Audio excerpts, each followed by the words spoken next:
Hello friends, taste വിത്ത് മീയിലേക്ക് എല്ലാവർക്കും സ്വാഗതം. PSC വീട്ടിലിരുന്ന് പഠിക്കുന്നവർക്ക് വേണ്ടിയാണ് ഇന്നത്തെ നമ്മുടെ വീഡിയോ. ഒറ്റയ്ക്കായിരിക്കുക, അലസത, മോട്ടിവേഷൻ ഇല്ലായ്മ, അങ്ങനെ ഒരുപാട് പ്രശ്നങ്ങളായിരിക്കും പഠനത്തേക്കാൾ നിങ്ങളെ വേട്ടയാടുന്നതല്ലേ. ഈ പ്രശ്നങ്ങളെ നമുക്ക് എങ്ങനെ മറികടക്കാമെന്ന് നോക്കാം. പഠിക്കാനൊക്കെ തീരുമാനിച്ച് ഒരു 2-3 ദിവസം നല്ല എനർജിയിൽ പഠിക്കുമല്ലേ, പതിയെ പതിയെ അലസത വന്നു തുടങ്ങും. അതായത് ആദ്യത്തെ ആ എനർജി 2-3 ദിവസം കഴിയുമ്പോഴേക്കും തീർന്നിട്ടുണ്ടാവും. ഇതിൻ്റെ കാരണം നമ്മൾ ഒറ്റയ്ക്കായതുപോലെ തോന്നിയത് കൊണ്ടാവാം. ഇപ്പോൾ ഒരു ക്ലാസ്സൊക്കെ ആകുമ്പോൾ ഫ്രണ്ട്സും ഡിസ്കഷനും മോട്ടിവേഷനൊക്കെ ഉണ്ടാകും. എന്നാൽ വീട്ടിലിരുന്ന് പഠിക്കുമ്പോഴോ അങ്ങനെയുള്ള ഒന്നും തന്നെ നമുക്കുണ്ടാവില്ല അല്ലേ. ഇത് നിങ്ങൾക്ക് മാത്രമല്ല പലർക്കും സംഭവിക്കുന്നത് തന്നെ. ഇതിൻ്റെ പ്രധാന കാരണം നിങ്ങൾക്ക് ഉറച്ച ഒരു ടാർഗറ്റ് ഇല്ലാത്തത് കൊണ്ടായിരിക്കാം. ഇപ്പോൾ നമുക്ക് PSCയിലാണെങ്കിൽ ഒരുപാട് എക്സാംസ് ഒക്കെ നടക്കുന്നുണ്ടല്ലേ. വരുന്ന മാസങ്ങളിലായിട്ട് ഒരുപാട് എക്സാംസ് ഉണ്ട്. അപ്പോൾ നമുക്ക് ഒരു ഉറച്ച ഇത് വേണം. ഏത് എക്സാമാണ്, ഏത് എക്സാമിന് വേണ്ടിയാണ് ഞാൻ പഠിക്കേണ്ടത് എന്ന ഒരു ഉറച്ച തീരുമാനം ഉണ്ടായിരിക്കണം. അതാണ് നമ്മുടെ ഒന്നാമത്തെ കാര്യം. രണ്ടാമത്തെ കാര്യം എന്തെന്ന് വെച്ചാൽ, ഏത് എക്സാമാണെന്ന് നമ്മൾ തീരുമാനിച്ചാൽ, അതായത് കൺഫ്യൂസ് ആയിരിക്കാതെ ഏത് എക്സാം എന്ന് ഫിക്സ് ചെയ്യണം. അതിൻ്റെ ഡീറ്റെയിൽസ് പ്രിൻ്റ് എടുത്ത് സ്റ്റഡി ഏരിയയിൽ സ്റ്റിക്ക് ചെയ്ത് വെക്കണം. അപ്പോൾ ഇതാണ് നമ്മുടെ ഒന്നാമത്തെ ടിപ്പല്ലേ. ഇനി രണ്ടാമത്തെ കാര്യം എന്തെന്ന് നോക്കാം. ഈ എക്സാമിൻ്റെ പേരിനോടൊപ്പം നമ്മുടെ ടാർഗറ്റ് ഡേറ്റും പിന്നെ കുറച്ച് മോട്ടിവേഷണൽ കോഴ്സും ഒക്കെ നമ്മൾ എപ്പോഴും കാണുന്ന രീതിയിൽ സ്റ്റഡി ടേബിളിൻ്റെ അടുത്ത് നമുക്ക് സ്റ്റിക്ക് ചെയ്ത് വെക്കാം. അപ്പോൾ എക്സാമിൻ്റെ ഡേറ്റായി, അതിൻ്റെ ടാർഗറ്റ് ഡേറ്റും കുറച്ച് മോട്ടിവേഷണൽ കോഴ്സും നമ്മൾ സ്റ്റിക്ക് ചെയ്യുന്നു. ഇതാണ് നമ്മുടെ ഒന്നാമത്തെയും രണ്ടാമത്തെയും സ്റ്റെപ്പ്. ഇനി മൂന്നാമത്തെ എന്തെന്ന് വെച്ചാൽ, നമ്മളൊരു ഡെയിലി സ്റ്റഡി റൊട്ടീൻ ഉണ്ടാക്കിയെടുക്കണം എന്നുള്ളതാണ്. ഇപ്പോൾ ദിവസവും രാവിലെ 5 മണിക്ക് എഴുന്നേൽക്കുന്നവരാണെങ്കിൽ ദിവസവും 5 മണിക്ക് എഴുന്നേറ്റ് പഠിക്കുക, അല്ലെങ്കിൽ 6 മണി.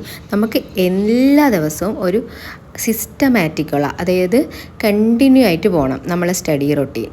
ഇന്ന് 6 മണിക്ക് എഴുന്നേൽക്കുന്നു, നാളെ 8 മണിക്ക് എഴുന്നേൽക്കുന്നു, അങ്ങനെയല്ല. എല്ലാം ഒരു ടൈം ടേബിൾ പോലെ, നമ്മൾ പണ്ട് സ്കൂളിലൊക്കെ പഠിക്കില്ലേ, അതുപോലെ ഒരു ടൈം ടേബിൾ കണക്ക് നമ്മൾ ഉണ്ടാക്കി അതനുസരിച്ച് പഠിക്കാൻ നോക്കാം.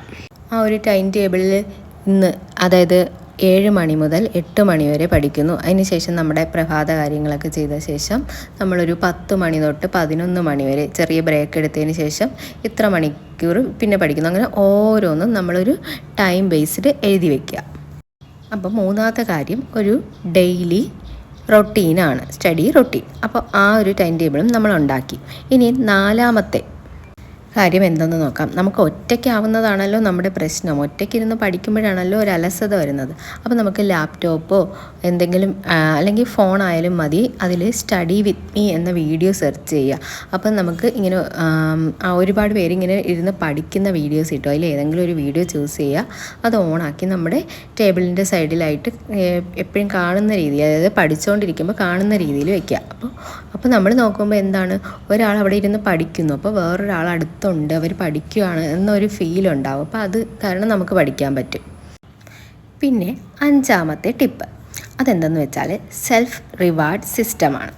അതായത് നമ്മളൊരു 5 മണിക്കൂർ പഠിക്കുന്നു, അല്ലെങ്കിൽ ഒരു 5 പോർഷൻ കംപ്ലീറ്റ് ചെയ്യുന്നു എന്ന് വയ്ക്കുക. അങ്ങനെയൊക്കെ വയ്ക്കുമ്പോൾ, അതായത് ഞാൻ ഇന്ന് ഈ ഒരു 5 പോർഷൻ കംപ്ലീറ്റ് ചെയ്യുകയാണെങ്കിൽ എനിക്ക് ഇന്നൊരു സാധനം, ഒരു ഐസ്ക്രീം ആവാം, ചോക്ലേറ്റ് ആവാം, അല്ലെങ്കിൽ എന്തെങ്കിലും ഒരു സ്കിൻ കെയർ കാര്യമാവാം, അങ്ങനെ നമുക്ക് തന്നെ നമ്മളൊരു ഗിഫ്റ്റ് വാങ്ങിക്കൊടുക്കുന്ന പോലെ. ഇപ്പോൾ അതിനു വേണ്ടി ഒരുപാട് കാശില്ലെങ്കിൽ, ഇപ്പോൾ ചെറിയ ചോക്ലേറ്റ്സിനൊന്നും അധികം കാശാവുന്നില്ല. ഇനി അതും ഇല്ലെങ്കിൽ, ഇപ്പോൾ നമ്മൾ അത്രയും ചെയ്താൽ നമുക്കൊരു നല്ലൊരു ഹെയർ മസാജൊക്കെ ചെയ്ത് നമുക്കൊന്ന് ചെറിയൊരു ബാത്ത്, അതായത് നമുക്ക് വേണ്ടി എന്തെങ്കിലും സ്കിൻ കെയറോ സെൽഫ് കെയറൊക്കെ ചെയ്യാം. അങ്ങനെ ഒരു റിവാർഡ് ചെയ്യാം. ജസ്റ്റ് ഒരു മ്യൂസിക് തെറാപ്പി ആവാം, അല്ലെങ്കിൽ എന്തെങ്കിലും നമുക്ക് ഇഷ്ടമുള്ള കുറച്ച് വേണമെങ്കിൽ ഡ്രോയിങ്, അങ്ങനെ നമ്മൾ ഇത്രയൊരു പോർഷൻ കംപ്ലീറ്റ് ചെയ്താൽ മാത്രം പടം വരയ്ക്കാം. അങ്ങനെ അല്ലെങ്കിൽ നമ്മൾ പിന്നെ അതിലോട്ട് മാത്രം എൻ്റർടൈൻമെൻറ്റിലോട്ട് മാത്രമായി പോകും അല്ലേ. അപ്പോൾ അത് വേണ്ട. പിന്നെ അടുത്ത കാര്യം, 6th സ്റ്റെപ്പ് എന്തെന്ന് വെച്ചാൽ, നമ്മുടെ PSC ആസ്പിറേഷൻസ് ഗ്രൂപ്പ്സ് ഉണ്ടാവും, വാട്സാപ്പിലോ ടെലിഗ്രാമിലോ ഒക്കെ. അപ്പോൾ അങ്ങനത്തെയുള്ള ഗ്രൂപ്പിലൊക്കെ നമ്മൾ ജോയിൻ ചെയ്ത് അതിൽ അവരുടെ ചർച്ചകളൊക്കെ അത് വായിക്കുക, അതിൽ നമ്മൾ റിപ്ലൈ അയയ്ക്കുക. അപ്പോൾ നമ്മൾ ആ ഒരു ഗ്രൂപ്പുമായിട്ട് കണക്റ്റഡ് ആയിട്ടിരിക്കുക. അപ്പം നിങ്ങൾ PSC പഠിക്കുകയാണെങ്കിൽ PSC റിലേറ്റഡ് ഗ്രൂപ്പിൽ ജോയിൻ ചെയ്യുക. UPSC ആണെങ്കിൽ UPSC റിലേറ്റഡ്. എല്ലാ ദിവസവും ആ ഗ്രൂപ്പ് ഒന്ന് ചെക്ക് ചെയ്യുക, അതിലുള്ള കാര്യങ്ങളൊക്കെ വായിക്കുക, അതിൽ റിപ്ലൈ അയയ്ക്കുക. അപ്പോൾ അതാണ് നമ്മുടെ 6ാമത്തെയും ഫൈനൽ ടിപ്പും. അപ്പോൾ വീഡിയോ ഇഷ്ടപ്പെട്ടാൽ ലൈക്ക് ചെയ്യുക, ഷെയർ ചെയ്യുക, സബ്സ്ക്രൈബ് ചെയ്യുക. ബൈ.